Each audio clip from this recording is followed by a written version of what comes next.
Le dernier quart d'heure de Smart Bourse, chaque soir, c'est le quart d'heure thématique. Une fois par mois, nous avons rendez-vous avec le Café de la Bourse pour un exercice de pédagogie boursière. Et c'est Louis Yang qui est avec nous ce mois-ci et ce soir dans Smart Bourse, cofondateur du Café de la Bourse. Bonsoir Louis. Bonsoir Grégoire. Merci beaucoup d'être là. Tous mes meilleurs voeux pour cette nouvelle année. Vous nous apportez, alors là, sur un plateau, le match entre le PEA et le CTO, le compte titre ordinaire. Quel est le meilleur outil pour investir en bourse en 2025 avec ces deux grandes enveloppes traditionnelles de l'investissement boursier français, Louis?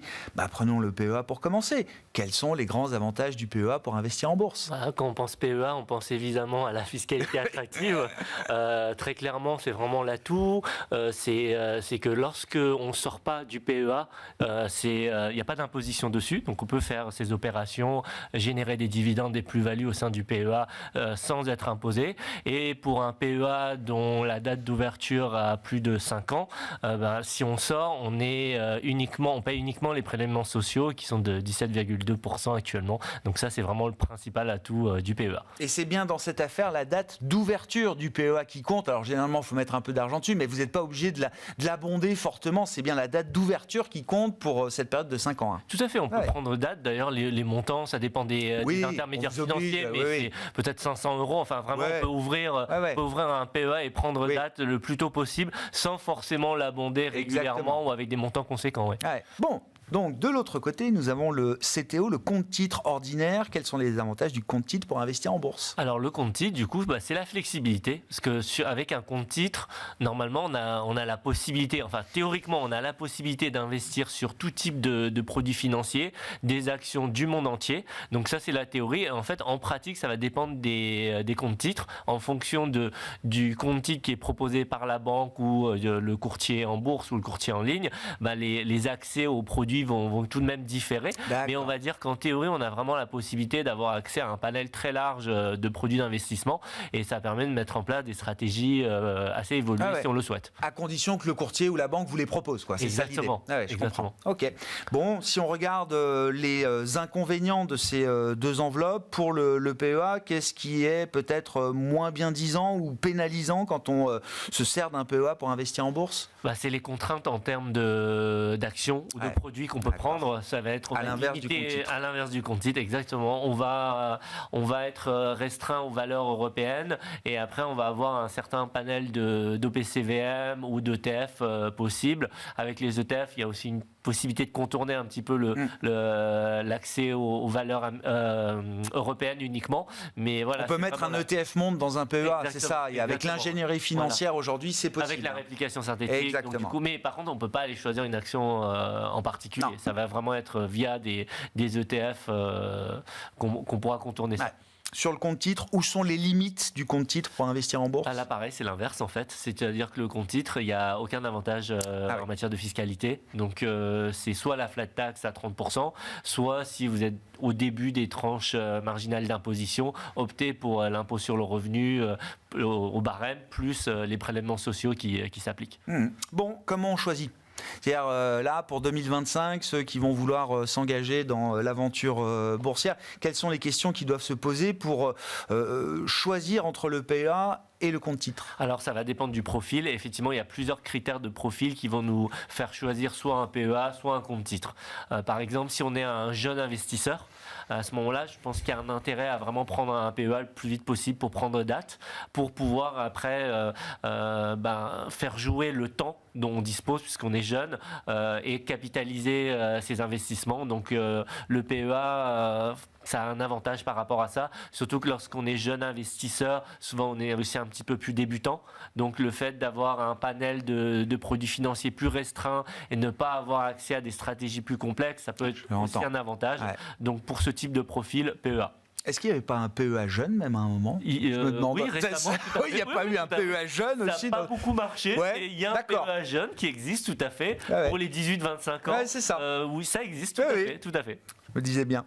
Bon, oui, donc si c'est vraiment l'âge qui compte, ok, le PEA, c'est de toute façon un produit qu'il faut avoir, j'imagine, dans son outillage de gestion patrimoniale, d'une certaine manière. Tout à fait. Le compte titre, qu'est-ce qui peut faire l'avantage du compte titre en fonction de notre profil d'investisseur ? Le compte titre, dans le contexte actuel, ce qui s'est passé l'année dernière et le contexte dans lequel on est actuellement, on voit bien qu'il y a un énorme différentiel entre les marchés américains et les marchés européens et français. Je prends juste cet exemple-là. Je crois qu'il y a un différentiel de 30% de performance sur 2024. Et cette année, pour l'instant, les métriques n'ont pas l'air de s'inverser. Donc très clairement, si on a un investisseur plus aguerri, plus opportuniste qui veut aller chercher de la performance, il faut aller sur le compte titre. Ouais. On peut aller sur des valeurs les Magnificent Seven, Nvidia ou d'autres. Enfin, il y a beaucoup de stock picking qui peut être intéressant sur des valeurs américaines